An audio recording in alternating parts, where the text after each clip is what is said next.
Hello, everyone. It's day number 74 of 365 Live, and I've been talking with you this week about a program that I have called Push Beyond Silent Suffering in Christian Marriage. And we've been talking about the acronym PUSH that God gave to me sometime last year or the year before for me to create this program. The program initially was a coaching program, but now I utilize it with my counseling practice as well. The difference is with the coaching, you get more of me and more of other couples involved as well, because there is something built into the program where you get to talk to other couples and talk to me, and it's a little bit more in depth than just going one-on-one counseling weekly. So it's different. So that's what I offer. That's how I offer the program, and that's how it's built into my practice. But today we're talking about the last letter in the acronym, which is H. We talked about P, which is persevering, U, which is unstoppable. Yesterday we talked about sacrificial for the S, and today the H is for hope. Hope. Hope means you have great expectations for a future for your marriage. It's not what it looks like today or what it looked like yesterday, but it's a hope for the future of your marriage. So hope. And throughout this conversation, I've been giving you little parts of what I give to my clients about each acronym.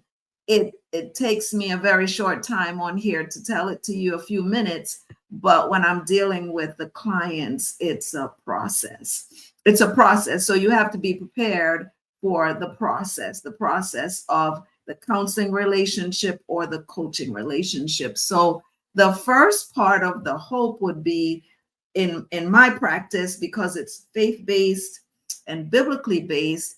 The question that I would ask is, where does God fit in your marriage? Where does God fit? Remember, God in his infinite wisdom is the one that created you and created your spouse. He put you together. Even if you did some creative things to make it happen and push his hand, so to speak, at the end of the day, you are now together. And in most of my practice, the couples that come to me, they actually believe in God. They're Christians. So here you are, two Christians, and you feel like it's hopeless. So the hope being put back in your marriage requires you to figure out, where does God fit? The God that you said I do in front of. Because it doesn't matter how many people were at the wedding, thousands, hundreds, 10, whatever, God was there.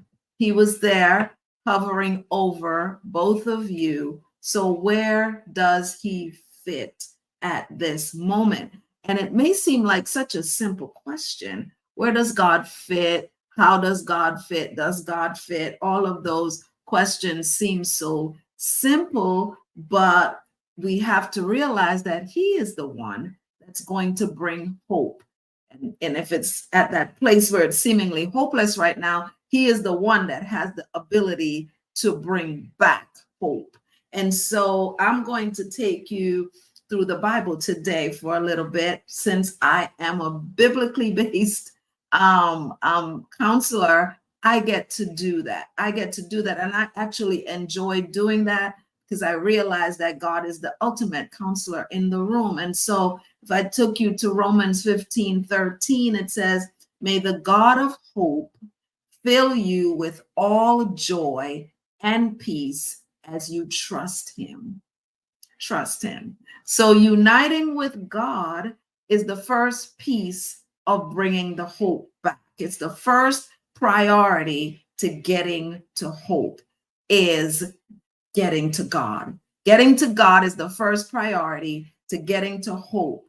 for your marriage. And then the next part of it would be something that we talked about yesterday, forgiveness. And we could put forgiveness in each and every one of those letters of that acronym.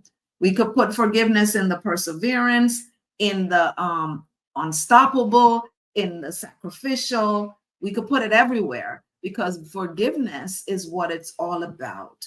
When things get hopeless in the marriage, it's usually because one or both people have done something to inflict hurt, to cause some kind of hurt, some type of pain that has been inflicted. Now there've probably been some punching matches, whether they're physical, I'm hoping they're not, or verbal. And verbal sometimes is so much more intense, right? Because we can cut with our tongues.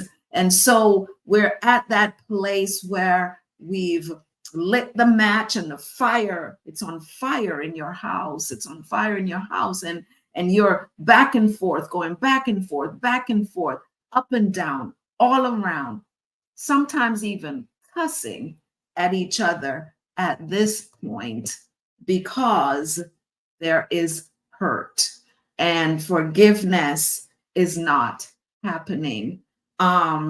You have attached to your marriage all of this bickering, all of this fussing, all of this fighting, all of the cussing. You have attached that to your marriage right now. And the only way to get past it and to get to hope is to forgive.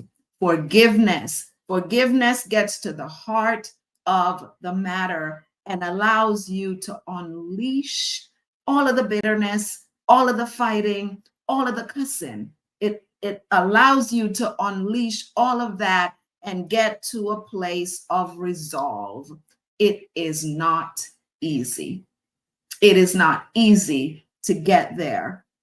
Especially if you feel like you're the one that's been hurt and somebody needs to apologize to you before you get to the next place. It is not easy because you feel somebody owes you an apology, and they might owe you an apology, and you might get it now or you might not. But the ticket to your freedom and the freedom of the other person is to forgive. I could tell you that. I've done it over and over, over and over, over and over. I've talked about my marriage situation. I've written about it in books and all of the things. My testimonial is out there. But forgiveness was the ticket to my freedom and to the other person's freedom. Even if the marriage did not last, forgiveness was the ticket to freedom. And in Colossians 5, verse 13, it says, bear with each other and forgive one another. If any of you has a grievance against someone, forgive as the Lord forgave you. How has the Lord forgiven you? I know for me, it's been rough out there at times, but God has forgiven. And now he's requiring you to forgive your spouse. And then we get to the next part of this, which is patience and kindness. What would patience and kindness look like in order to bring back hope to this hopeless, somewhat looking hopeless situation? Pain doesn't go away immediately. It takes time for it to go away. And sometimes because we've run the gamut, we've forgiven, we've done all the things, we want the pain to go away right away because we live in a microwave society. We want everything to happen immediately, and it does not. It does not. And, I've been quoting this scripture almost throughout this week, 1 Corinthians 13, and I'm just going to stick at verse 4 today, where it says, love is patient, love is kind, it does not envy, it does not boast, and it is not proud. So there is the patient and kind thing. In some versions of the Bible, it says, love suffers long and is kind. Suffering long is the patience part. Suffering long and is kind. How does that work? How does that work? It works because you've learned patience and kindness in the process of all of this. And I am the counselor, right? So I'm walking you through this journey. I get to walk through this journey with you. I never leave the room. I never leave the situation until all of the sessions have happened. I never leave. I never go anywhere. I'm always there with you. I am the cushion that remains between you and your spouse. You get to tell it to me instead of belting it out at your spouse. And for some reason, when people end up in my office space, whether it's virtual or in person, the voices get softer because I tell them to talk to me, to talk to me. I didn't do anything to anyone, so the voices get softer and the listening becomes easier when the voices get softer. And then we get to changing your perspective. What would changing your perspective look like? Stop looking at the struggle. It's there. Stop looking at it. Stop making the struggle your focus, right? What would it look like if the struggle was not the focus? The struggle in your marriage is not the focus because that will keep you hopeless.